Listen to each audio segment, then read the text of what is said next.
আজকের পাঠ শুরু করা যাক। আজকে আমরা সপ্তম শ্রেণীর সত্যজিৎ রায়ের লেখা পটল বাবু ফিল্ম স্টার গল্পটি পড়ব। সত্যজিৎ রায়। সত্যজিৎ রায় চিরকালের স্মরণীয় এবং অমর একটি নাম। 1921 খ্রিস্টাব্দে কলকাতায় একটি বিখ্যাত সাহিত্যিক ও শিল্প পরিবারে তিনি জন্মগ্রহণ করেন। আবোল তাবোলের স্রষ্টা কবি সুকুমার রায়ের পুত্র সত্যজিৎ রায়। সত্যজিৎ রায় বিংশ শতাব্দী তথা সর্বকালের শ্রেষ্ঠ চলচ্চিত্র নির্মাতা আছেন এবং থাকবে। তার বিখ্যাত সিনেমাগুলো গুপিকাইন বাঘাবাইন, পথের পাঁচালী, অপুর সংসার প্রভৃতি। তার লেখা বিখ্যাত কিছু গ্রন্থ হলো প্রফেসর শঙ্কু, এক ডজন গপ্প, ফেলুদা ইত্যাদি। তারই সৃষ্টি আমাদের বাংলার ফেলুদা ও প্রফেসর শঙ্কু চরিত্র দুটি। এরপর আমরা পটল বাবু ফিল্ম স্টার গল্পটি কিছুটা অংশ আলোচনা করব।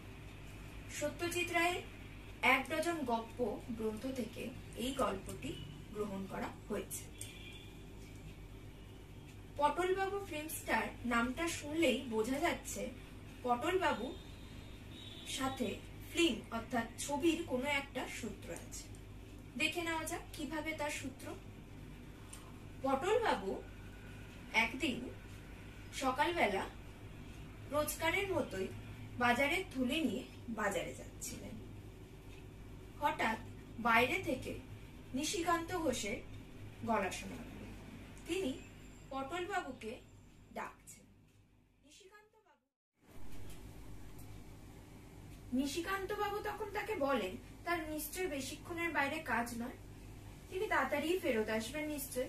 তো তখন পটল বাবু বলেন না, তিনি বাজারে যাচ্ছেন, এই বাজার করে 1-1.5 ঘন্টার মধ্যেই তিনি আবার চলে আসবেন। নিশিকান্ত বাবু তাকে বলেন নিশ্চয়ই তারপর আর কোথাও বেরোবেন নেই। আসলে নিশিকান্ত বাবু গতকাল তার ছোট শালার সাথে নেতাজি ফার্মেসিতে গিয়েছিলেন। তার ছোট শালা ফিল্মের ছোটখাটো কাজ করেন আর এই ফিল্মের কাজের জন্য নানা অভিনেতা জোগাড় করে দেন।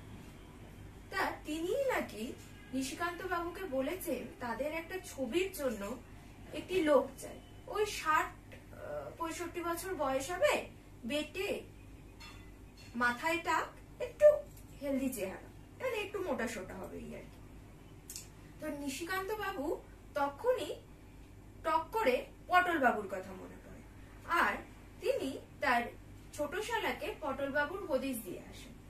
সেই খবর দিতেই তিনি পটল বাবুর কাছে এসেছেন। তাই তিনি বললেন পটল বাবুকে তিনি যেন বাড়িতে থাকেন। তার ছোট শালাকে তিনি 10:30-10টার সময় আসতে বলেছেন। পটল বাবু তো আকাশ দিয়ে পড়লেন।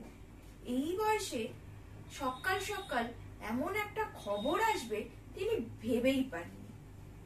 না, আশ্চর্য হওয়ার কিছু নেই।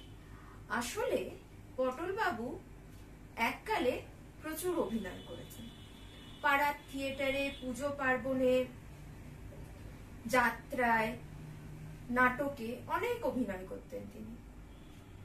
আসলে সেই সময় তার আর্থিক অবস্থাও ভালো ছিল। যাকে নিশিকান্ত বাবু তাকে এইসব কথা বলে চলে যান। পটল বাবু বলেন হ্যাঁ, তিনি কথা বলতে চান নরেশ বাবুর সাথে। নরেশ বাবু আসলে তিনি কথা বলবেন। নরেশ বাবু হলো নিশিকান্ত বাবুর ছোট শালা, নরেশ দত্ত। তা এই কথা হওয়ার পর নিশিকান্ত বাবু বাড়ি চলে যান আর পটল বাবু তাড়াতাড়ি বাজারে চলে যান। সকাল সকাল এইসব খবর পেয়ে পটল বাবুর তো মাথারই ঠিক নেই। তিনি গিন্নির সব ফরমাস, অর্থাৎ বাজার থেকে কি আনতে হবে না আনতে হবে কে বলে দেয়? তোমাদের বাবাকে তোমার মা বলে দেয় তো? একদম। পটল বাবুরও তার স্ত্রী বলে দিয়েছিল কি কি লাগবে। যেমন ধরো তাকে বলেছিল কালো জিরে আনতে। তিনি এইসব খবর পেয়ে মাথা ঠিক না রাখতে পেরে তিনি কি আনলেন? না কালো জিরের বদলে তিনি ধানি লঙ্কা কিনে নেন।